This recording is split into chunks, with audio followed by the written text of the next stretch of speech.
So in the last episode, we checked how to create a version that we can send out to the client to get feedback. Let's say the client is happy and he wants the project to be finished. This is the moment when you start creating deliverables. Deliverables are basically different versions of that same video in, for example, a square, in a portrait, or in a vertical video mode. It's very important because I guess 90% of all the videos that we make is being seen on Instagram or Facebook. So it's important to have a version like that. So I'm gonna show you how to do it. It's very basic, but you need to know. Also, we're gonna check how to export these type of videos with the proper bitrate. So that's it. Enjoy the video. And if you have any questions, leave them down in the comments below. Good luck. Let's assume the client got back to us and it went back and forth 2 or 3 times depending on what you guys agreed on, and he is happy with the edit. Yeah, he is super stoked, and he thinks it looks amazing. The second step you would want to do before adding new timelines and copying the timelines over, you want to finish this video completely. Yeah, so first off, you'll start doing your color grade. Yeah, so you'll make sure that all the grades and everything is correct and you're super happy with the outcome of the video. All right, so that's the first thing you'll do. You make sure that the entire project is color graded. Next, you'll go over to the Fairlight page and you'll make sure that all the sound effects that you want to use are positioned correctly, because if you are going to create different deliverables with this timeline, you are going to copy over the same project. So if you need to make one tiny change in one timeline, you have to do it 4 times. So it's better to have the entire video being done, that it looks amazing before making different deliverables. Even if you want to, after the color grade and after the sound design, if you know that your client is a bit picky or is very perfectionistic, maybe you can send that version over as well for approval and then move over to different deliverables.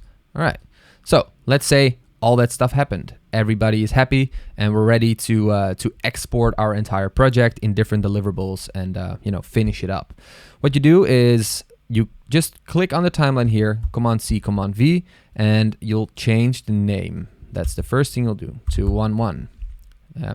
So I always start with 1.1, which is a square format. Go to the settings here and you type in 1080 by 1080 and you're ready to roll. There we go. As you can see, the text didn't really I don't know how it looked here. Okay, yeah, so the text didn't scale. So we need to scale it a little bit until we think it looks good. I feel like it's not in the middle. I'm not sure why, but maybe it is.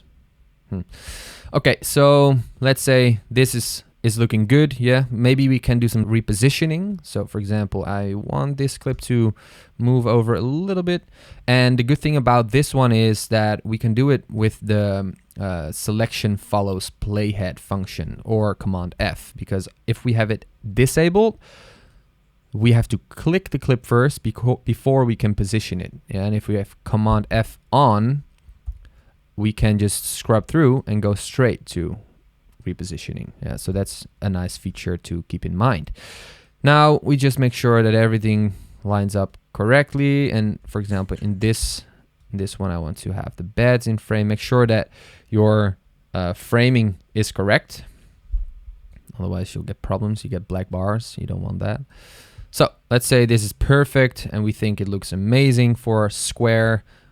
We copy and paste, and then we go to the copy version and then make it a 4.5 because that's the next one, and then change the width, I think, no, the height to 1350, and that is a 4.5 aka portrait mode for Instagram.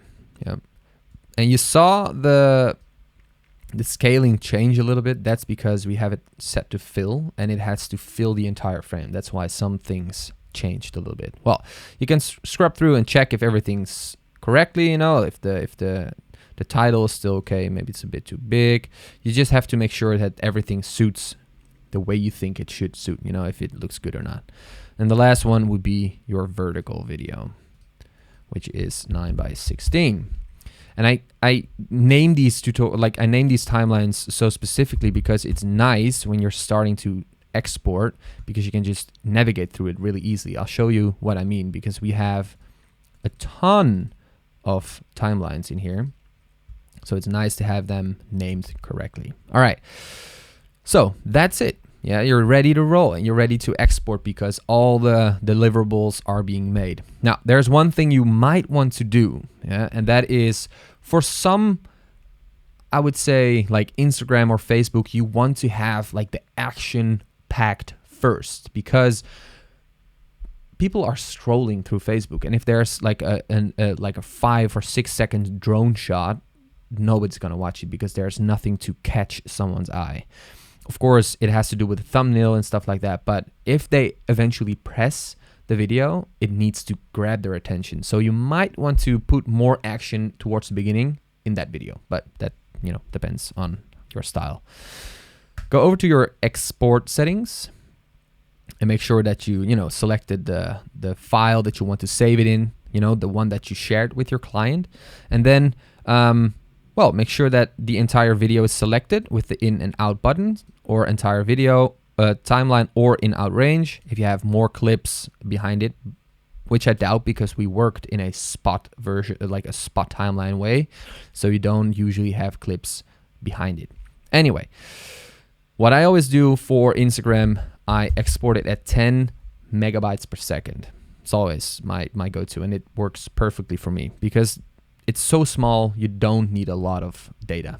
Yeah, it's being watched on a screen. Like, then give it appropriate name, tutorial in this case, tutorial 4.5.